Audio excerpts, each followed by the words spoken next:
So today's lecture is on central place theory. So central place theory, originally this theory or CPT theory was given by Walter Christoller. As you can see in the slide, Walter Christoller, and he has studied certain parts of southern Germany. He was a German and he had studied the settlement patterns because this is related to central place theory or CPT theory is related to urban geography. And he had studied the settlement patterns of southern Germany. And then after studying that, he came out with this theory called central place theory, and we will be seeing what it is. And this theory was published by him in 1933. This theory came up in 1933. Now, what is this central place theory? Just like you are seeing in this diagram over here, in this image here. So over here you can see city is written. A big hexagonal diagram is there in the city, and then surrounding it there are certain towns and villages. Surrounding the towns are certain villages. So like that. So it is a mesh of various settlements. So you see a mesh of settlements over here. And so according to Christoller, so central place theory is a theory which is related to location, because as you can see over here, the location of various places, be it city or be it town or be it village, is been shown in the diagram over here. So there is a particular place where the villages are located, a particular place where the city is located. Like for example, the city is located in the central part. So this denotes space. This denotes location. So that is why CPT is a part of geography, or CPT in geography is a part of urban geography, which deals with locational aspect of the various settlements. Now why that we will see in the later part. And central place theory also attempts to show how the various settlements, like over here, the city, the town and the villages, they are linked to each other, how they are located to each other. And what is the marketplace, market area that each commands. As you can see over here, the city commands the largest marketplace. It is well evident from the diagram. City commands a huge market, then comes town. Town commands lesser market area, that is why the size is low. And then we have the village, which commands still lesser amount of place, that is lesser amount of market area. Thus, central place has got various kinds of market area. So that means there are various types of central place. Not all central places are same. There are various types of central places, and each central places will have different types of market area. So in other words, we can say that there is a hierarchy of central place, which is very much evident from this diagram over here. There is the city, which is in the highest order, then comes the town, then comes the villages. Now, central place, just like I told you, that since if it is of a higher order, then what will happen? There will be lesser amount of central places. But if there is a lower order, then lower order will be more. Of lower order central places, like we have over here the villages, these villages, there are more in number. Then we will have lesser amount of higher order, like the city, there is only one city. This is the highest order in this particular matrix. In this particular matrix of city, town and village, we have the lowest order, that is the villages, which are of more in number, and the highest order, that is city, is of lesser in number. So generally in every central place theory, in that matrix, lower order is more while higher order is less. And how is central place defined? Central place is not defined by their geographical location. that, okay, a place is located at the center, so that is a central place. No. Central place is defined by the amount of function that that place, that region is able to provide. It is the amount of goods or services that a particular place is able to provide to the rest of the region, which depends upon that particular central place. So for that matter, for example, this town, whether or not this is a central place will depend on what sort of, how much of service that this town will provide to its surrounding villages. Similarly, the area of this city or the centrality of this city will depend on if this city is able to provide goods and service, and with if how much that city is able to provide goods and service to its surrounding towns, because just after the city comes a town, not the villages.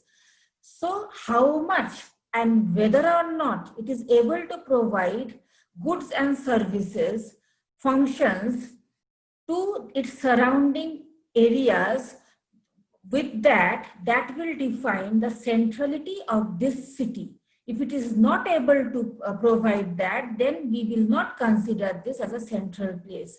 Only if this city is able to provide function to its neighboring towns, it is able to provide goods, it is able to provide services, then only this is a central place for this town, for this town, for this town. Now, for example, if there is a town over here and this city is not producing, is not able to provide for this town over here, then this town won't, then this city won't be the central place of the town over here. Now, there are four major principles of this central place theory. The first principle is centrality. Now, what do we mean by centrality? Centrality means the centrality of a place. It refers to the extent. It refers to the extent to which that town serves its surrounding area, or it refers to the extent that city will serve its surrounding area. And what do you mean by serve? How it is served? It is served, that is, service can be measured by in terms of goods and services that is offered. So there may be different types of goods and services. For example, there might be rare and costly cars. So costly cars will have a large population to maintain, to sustain them. So there might, similarly, there might be bakery items. Bakery items do not need a very large population to sustain them. So it depends, so extent to which that town serves is called centrality. And then we have the complementary area. Complementary area means the area for which that central place is the focal point. I will show all these in the next slides. So complementary area is the area for which the central place is the focal point, is the main point. And this area should be larger for bigger and more important central places and smaller for lesser central places. Then we have threshold population and range of goods. What is threshold population? For any sort of business to prosper or thrive, that business should require a minimum number of people to support it. Without that minimum number of people, that particular service, that particular business cannot thrive. Again, let me go back to the example of car and bakery. So a bakery, to sustain, to thrive in a particular place, it must have a minimum population as its customer who can take from that bakery. And that through the business transaction, then that bakery can thrive. So the threshold population for a bakery will be lower. Again, if I go back to the car example, a car, because it is more costlier than bakery items, so the threshold population required for it will be much more than that of a bakery. So threshold population varies from one business to another. Now, what is range of goods? Range of goods is the maximum distance that a consumer is willing to travel to get his food, to get his service or to get his good. Now, this will again vary.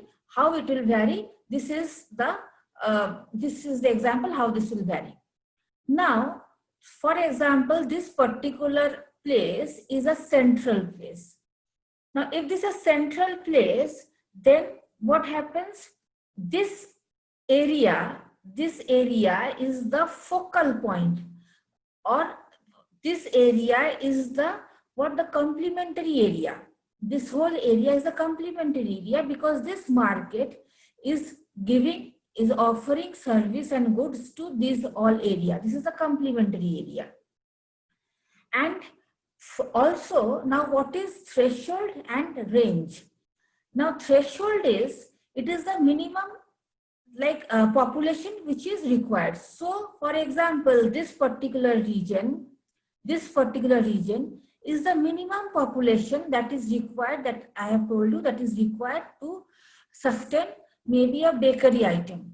If this is a market, so these are the customers, these dots are the customers.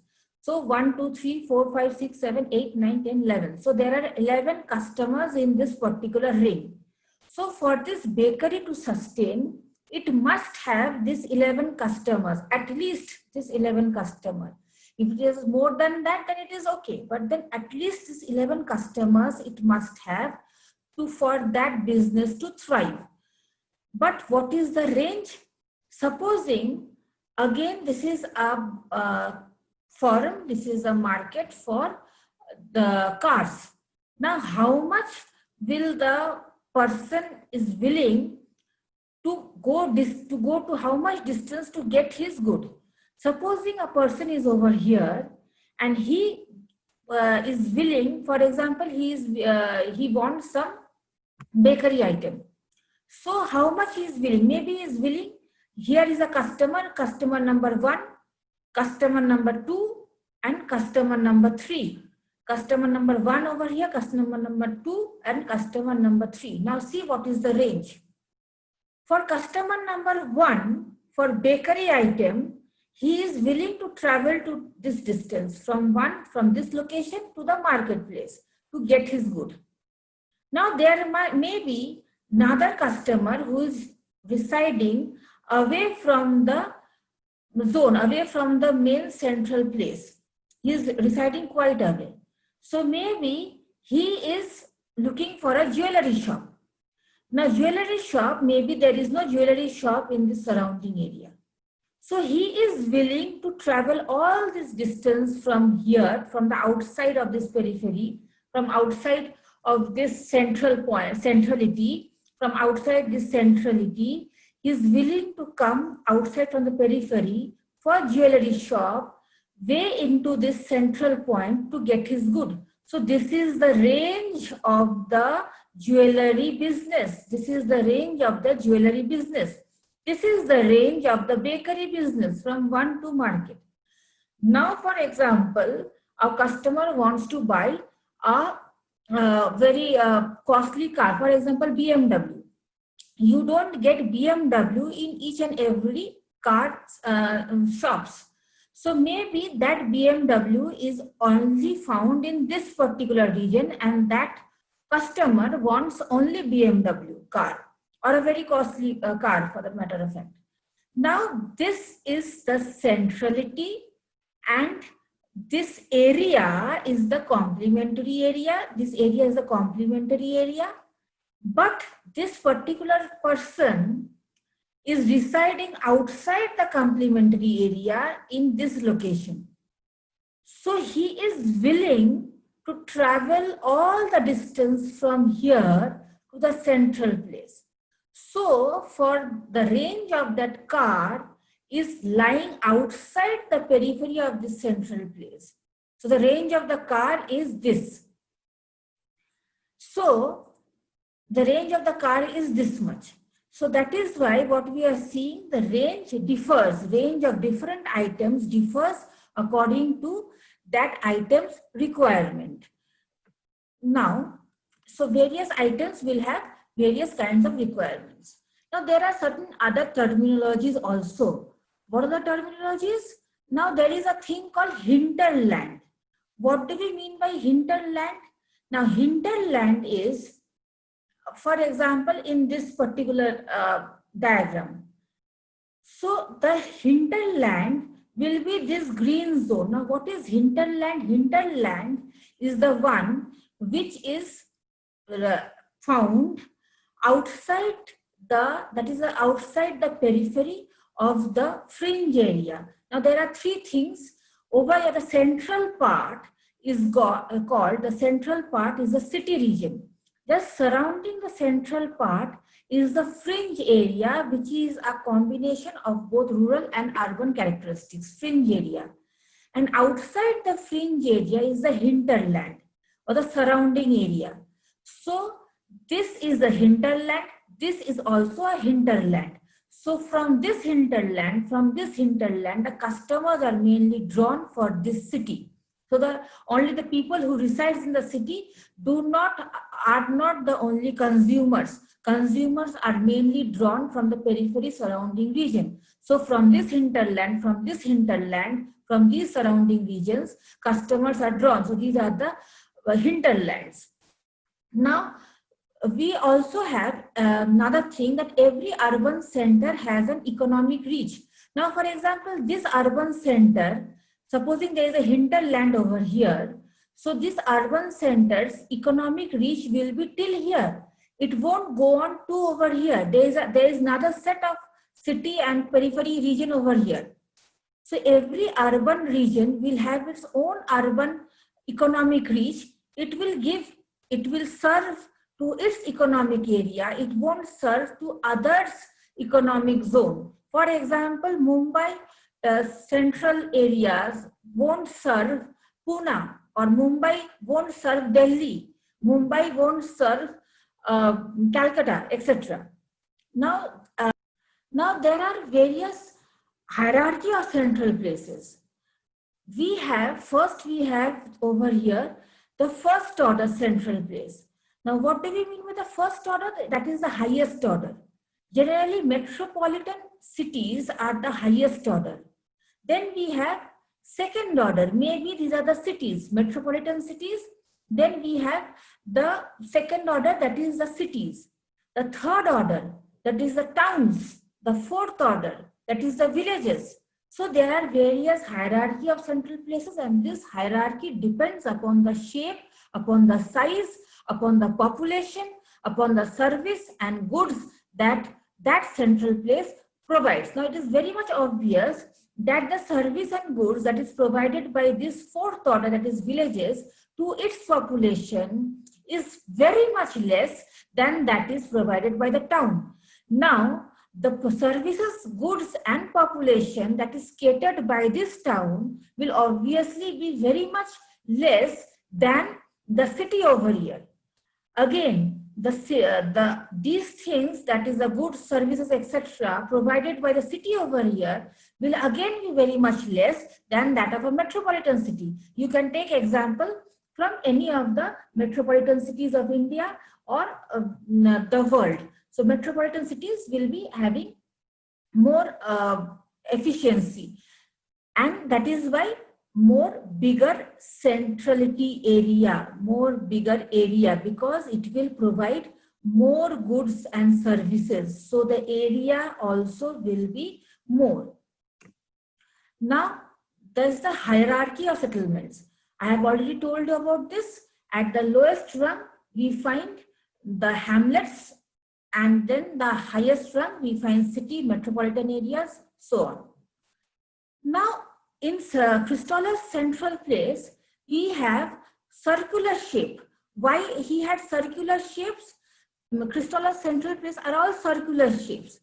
But later on, the central place has been transformed into hexagonal shape.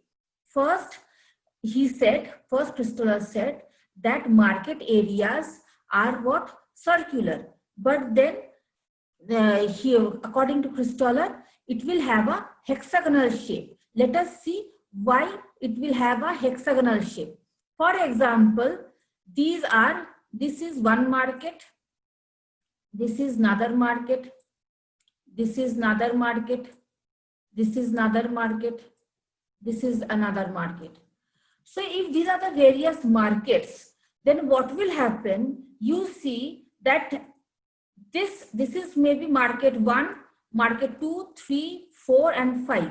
So if that is so, then this is the area, this area is not served by any market. This area will be served by 2 markets. There is overlapping. Here we have overlapping. This area, it is not served by any market. This area not served by any market. So he suggested that instead of this, if we can have a hexagonal shape like this, if we have hexagonal shapes, so according to Christoller, markets must be of hexagonal shapes. So if it is like this hexagonal shape, hexagonal means it must have 6 sides. So 1, 2, 3, 4, 5, 6. Every one of it, this has 6 sides.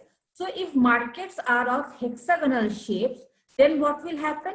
There won't be any overlapping or there won't be any empty space because each and every is packed with each other. Over here, you can take another hexagon over here. So there will be hexagons over here. So he suggested that instead of a circular pattern, it must be hexagonal shape.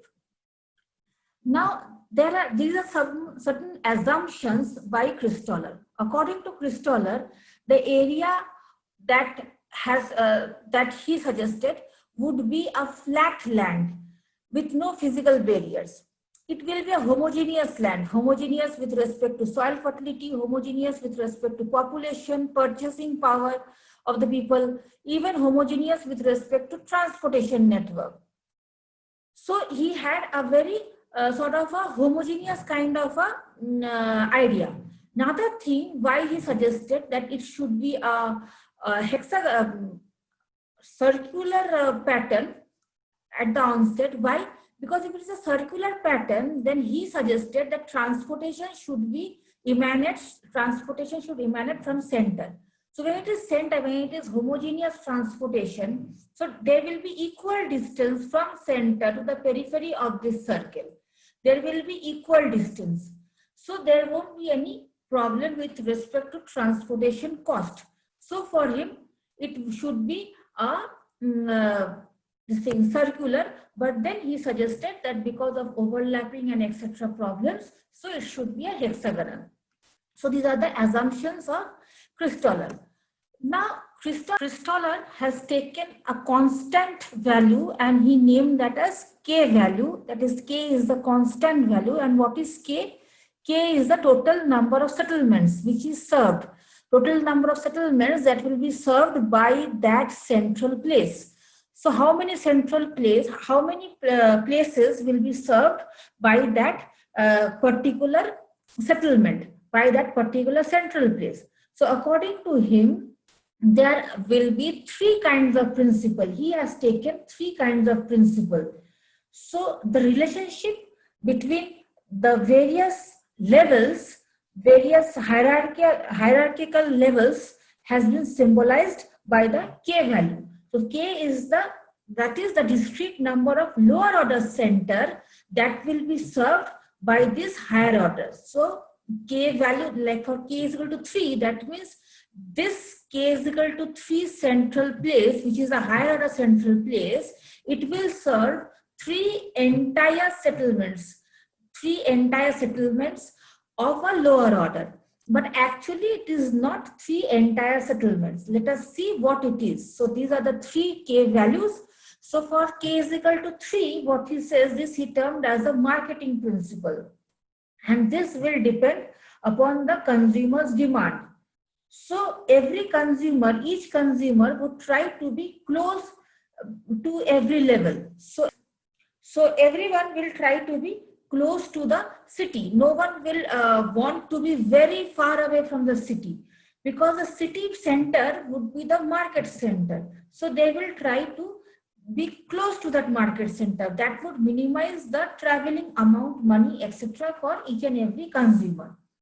But that is not always possible. So what happens? So see, these are the central place. This is a matrix of central place. So if this is a matrix of central place, you can see various kinds of circles over here. Here, these are the 6 hexagons. These are the 6 points. So 1, 2, 3, 4, 5, 6. So these are the lowest rung. These are the settlements of the lowest rung.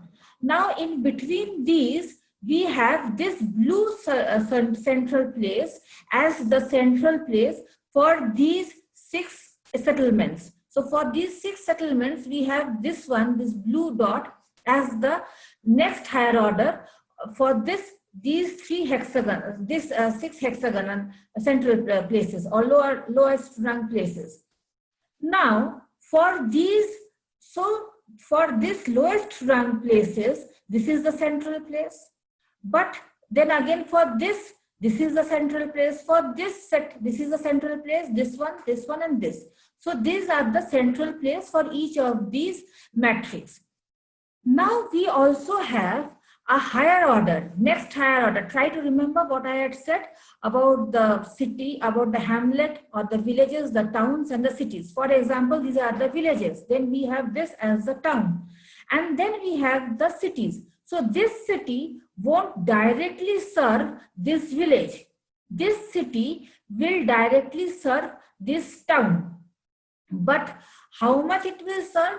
It won't serve. So this, if this is one settlement, if this is one settlement zone or one area, so it won't serve the entire of that. It will serve only 1/3 this place. Only 1/3 of its surrounding hexagon. This is 1/3. So according to him, it will serve 1/3 of each of the surrounding settlements. So you can calculate 1/3 into 6 yields 2. And obviously it will cater to its own people. So 2 plus 1 is 3. So this is the marketing principle. Then we have the transportation principle. So in transportation principle, what happens? In the transportation principle, as you can see over here, if this is one full settlement, half of it is being served. This is full half. This half is this side and this half is this side. Entire half is being served. So in the transportation principle, what happens? Half, if you divide half 1/2 into 6, that yields 3 plus its own settlement, that is 4. So K is equal to 4. Now what is the principle behind this? So according to transportation principle, it states that the distribution of central place, it is most favorable when, because he had said, Christoller had said that transportation cost is homogeneous. So, and also he said that there will be equal nature of transportation. So according to him, so many places, if in this kind of principle, see, many places are lying on one traffic routes, 1, 2, 3. This is lying in one traffic route. These are lying in one traffic route. So since many places here 1, 2, 3, so as many places are lying in one traffic route, so he said that it is important that 2 important towns or the route that is being established should be straight routes over here, straight route over here. And when the route is straight, it is also cheap. If we make brake journeys becomes much more costlier. But if we do a direct journey, that is much more cheaper. Now, another thing is that in this kind of a transportation principle, these are the various shoppers. Shoppers are the customers. Shoppers in this small place, they divide themselves into 2 equal groups. This is one group, this is one group, this is one group, and this is one group. So shoppers divide themselves into 2 equal groups and they go shopping to the nearest 2 larger places. So for this particular place, these particular shoppers consumers residing in this particular region, this is the larger place. This is the largest central place. But over here also there is another central place. So for these people, this is much more nearer, not this. So they will divide themselves into two particular, they will divide themselves into two, and they will go to the nearest place, whatever is nearer. For this places, regions over here, this is near. For these places, this is near. So they will go here. So a settlement has been divided into two. Next, we have the administrative principle. Now, in administrative principle, you can't have half or 1/3 of an administrator. You can't say, since we are in Mizoram, I will give you Mizoram example. You can't say, let Aizawl be governed 1/3. Let 1/3 of Aizawl be governed by Assam. Let 1/3 of Aizawl be governed by Manipur, and let 1/3 of Aizawl or Mizoram be governed by Mizoram itself. It is not possible. We don't have a, so we can't have a half and half. We can't have a sharing basis in administrative principle. We need the full thing.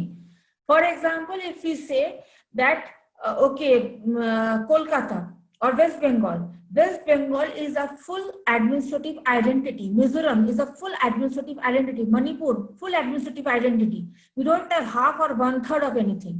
So for administrative principle, there is no division of any sort. You see, administrative principle is k is equal to 7. Why k is equal to 7? There are 6 settlements. It is a hexagon, so 6 settlements, 6 plus the central settlement, 1, that is 7 settlements. So 6 plus 1 is 7. So k is equal to 7 for administrative principle according to Christoller. Now there are various limitations to this theory. The first and foremost is he had taken as a flat land, flat homogeneous land. We hardly get a flat homogeneous land. That is not possible. A flat land with no sort of ruggedness, with no sort of terrain heterogeneity is not possible. That is one of the most important things. Second is, he has taken various forms of homogeneity, transportation homogeneity. Now, that is also not possible. There are various, in certain regions, we have some kind of transportation. In certain regions, we have different forms of transportation. In certain regions, we have airways, waterways, railways, roadways. In certain places, maybe we just have roadways or any 2 or 3 of these, not all of them. So it is not possible. And also it is not possible that transportation and cost is equidistant. For example, if you go in plain land 1 kilometer, maybe the cost will be 5 rupees. But in a hilly region, if you go 1 kilometer, that 1 kilometer might cost you 50 rupees. So it is not, it is a limitation to think that transportation cost is directly proportional to distance. It does not happen like that. Even people and wealth are not evenly distributed.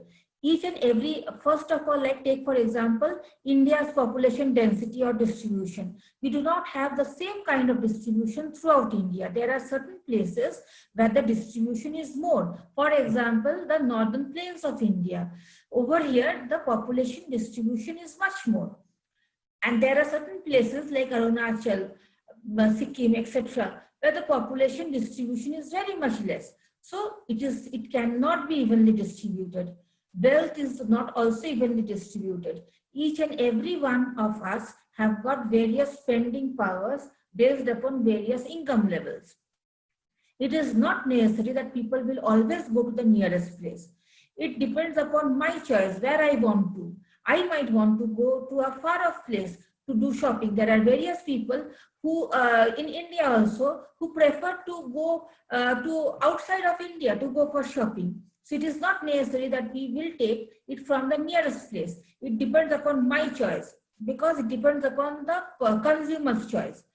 And again, purchasing power, etc., it differs, and there is nothing called perfect competition. It is nothing like that. Competition is never perfect. There can be various, various forms by which a businessman can make money. He can adopt various means or measures. And then shopping habits have changed. What he said in 1933 it is not true in right now in 2020 or the 20th century. It is not possible. So these are the various limitations. Now, if we think that whether this CPT theory is applicable to India or not, well, CPT theory is not applicable to India, because if you see that generally they want what a six central places, as one central places will have six subordinate places. Now, if you see that India has got six levels of hierarchies in its administrative level. First and foremost are the national capital, that is Delhi, so the capital region. Then we have the state capitals, then the district headquarters, then the tehsil towns, then the blocks, and then the gram panchayat. Now, at every block headquarter, according to Christoller, then that means that it should have one block level must have six lower villages, but it is not so. In India, you can have 20, 30, 40 villages under one block. So it is not possible to have just six villages. Or for example, for the matter of fact, one village panchayat does not have only six lower order villages under it. That is also not there. So over here in India, we do not have the CPT theory. Over here, our villages, it may reach, just like I told you, around 50 to 60, like that it may reach. It is never six in India. So CPT theory is not applicable to India. So this is about Christoller's central place theory.